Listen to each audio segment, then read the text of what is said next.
Calling Chattanooga Mayor's office in reference to the kidnapping of an advocate.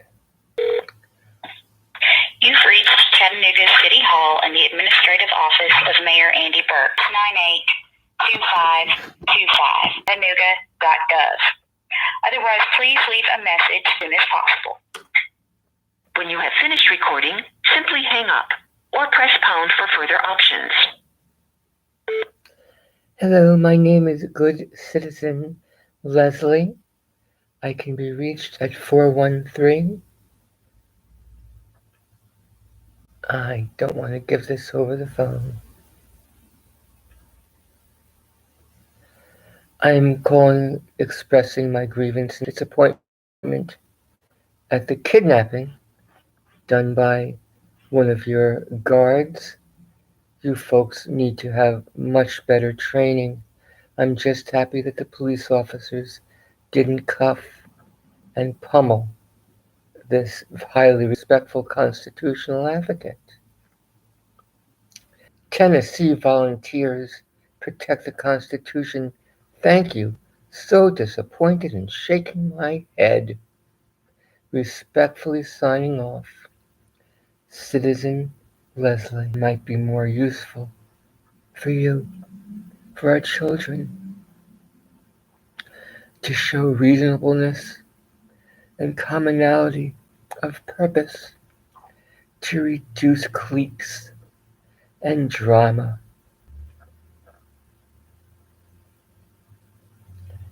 And I try to have a no drama zone, but as we know, that's virtually impossible when you're dealing with a lot of alphas. We're all alphas here.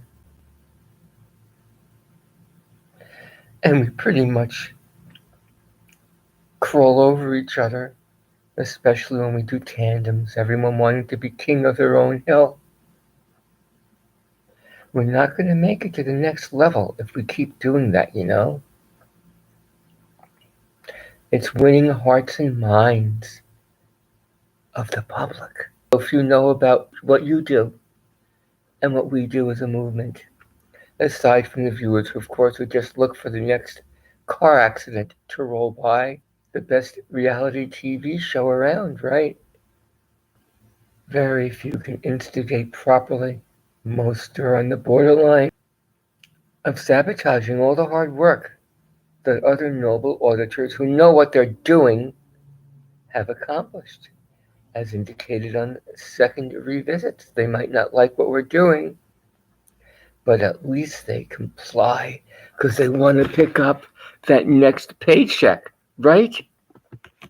Minimalist, obscuranting thwarters, colluding against the citizens who pay them to protect our civil rights.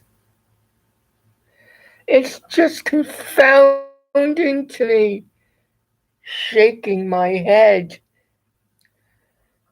More cameras, more justice. There's a direct correlation, but you gotta know what you're doing. Get your egos out of the way, please.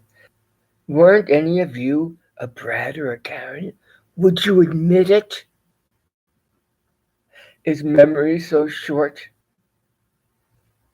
that you can actually call someone else a Karen without that little bit of you inside knowing that you're a hypocrite?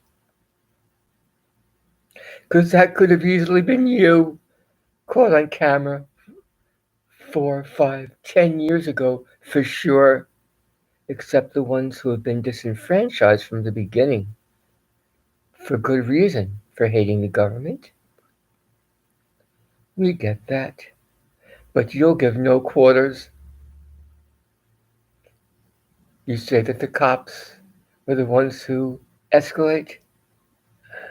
Yeah. And we call them robots. I call them robots, mockingly.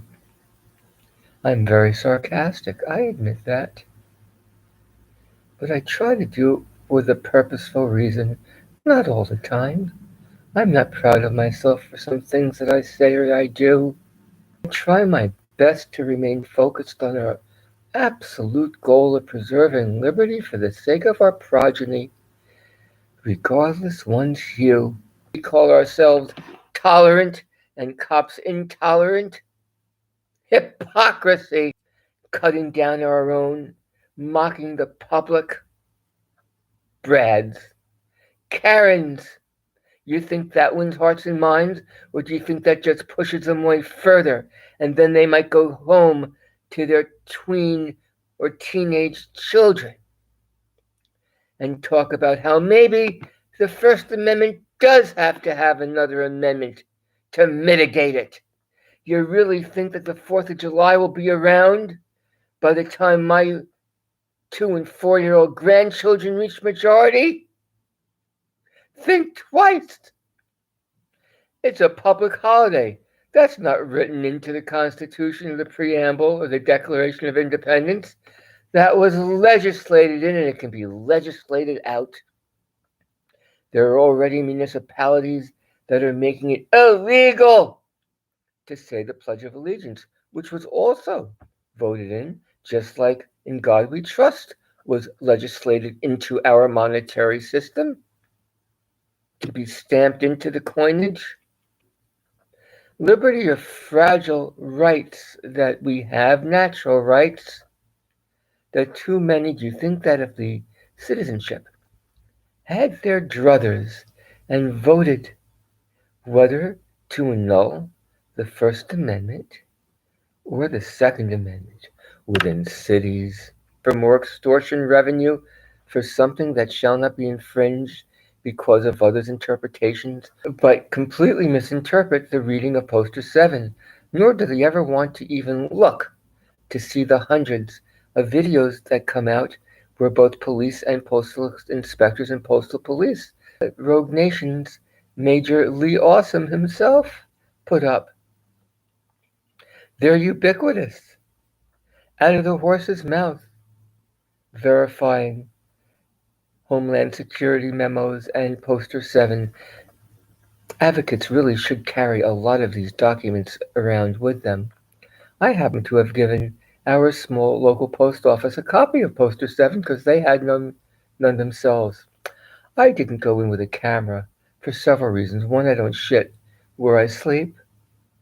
And another is unless a post office has really lousy reviews, then I'm going to leave them alone, just as I leave alone low-level employees who have not been trained properly by their supervisors.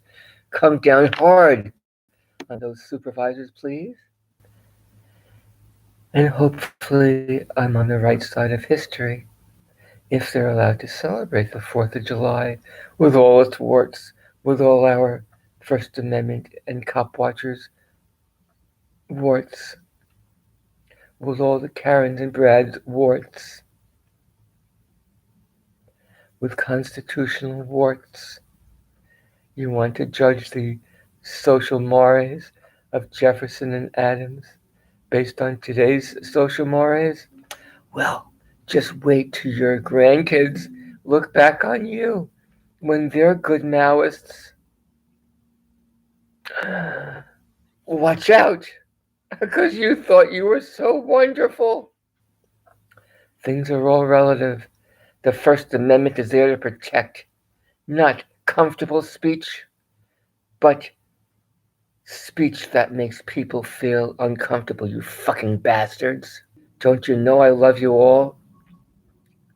Make any laws about it?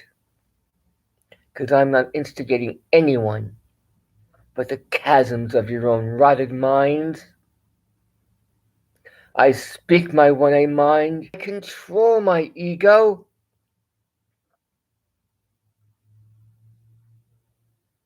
Try it sometime for the sake of liberty and progeny. What we do today is important because our children count on us. Liberty isn't just an ephemeral word. It means to protect eccentricity. It means to protect minority rights.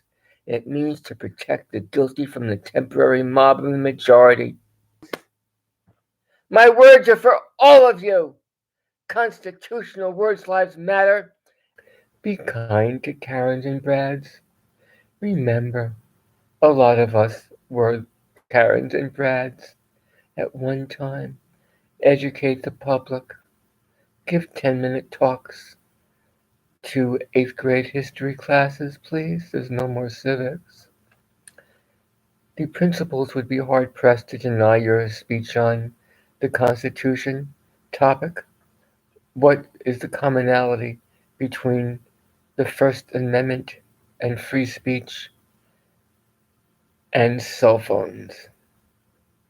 It should have a lively question and answer period.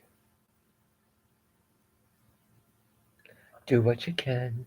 Get involved with your school board, as Lincoln said. The politics of our future depends on the educators of today. That burden and duty lies upon our backs. Do it in a positive way as possible. I don't mean to roll over. You can do it firmly. Thank goodness more good, noble auditors are coming on board because they have the knowledge behind them and the intellect. So do what you can. Never give up. Signing off for now.